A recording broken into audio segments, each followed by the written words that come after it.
বিয়ে বাড়ির খাসির মাংস একদিকে আর মায়ের হাতে বানানো খাসির মাংস অন্যদিকে থাকলে আমি কিন্তু মায়ের হাতে বানানো খাসির মাংসটাকেই প্রেফার করব। কড়াইয়ে সর্ষের তেল গরম করে শুকনো লঙ্কা, তেজপাতা, কুচিয়ে নেওয়া পেঁয়াজগুলোকে একটু লাল লাল করে ভেজে নিতে হবে। এবারে এক এক করে মশলাগুলো দিয়ে দেবেন। আদা বাটা, জিরে গুঁড়ো, ধনে গুঁড়ো, পেঁয়াজ, আদা, রসুন, কাঁচা লঙ্কা বাটা, টমেটো কুচি দিয়ে মশলাটাকে বেশ ভালো করে কষিয়ে নিতে হবে।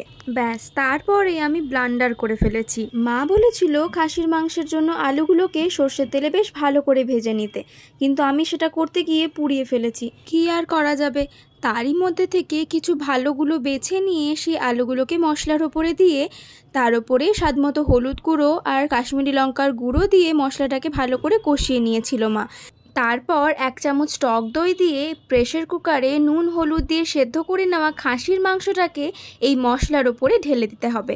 সেদ্ধ করে নেওয়া খাসির মাংসটা জল সমেত দেওয়া হয়েছে, তাই এখানে আলাদা করে আর জল মেশানোর প্রয়োজন পড়ছে না। স্বাদ মতো নুন দিয়ে খাসির মাংসটাকে বেশ কিছুক্ষণ ফুটিয়ে নিতে হবে। আর নামানোর আগে গরম মশলার গুঁড়ো ছড়িয়ে দিলেই মায়ের হাতে বানানো খাসির মাংস একেবারে তৈরি। তাহলে গরম ভাতের সঙ্গে এই খাসির মাংসটা আমি খেয়ে দেখি, আর আপনারা জানিয়ে ফেলুন এইভাবে খাসির মাংসের ঝোল খেতে আপনারা কে কে ভালোবাসেন। অবশ্যই কমেন্টে জানাবেন কিন্তু।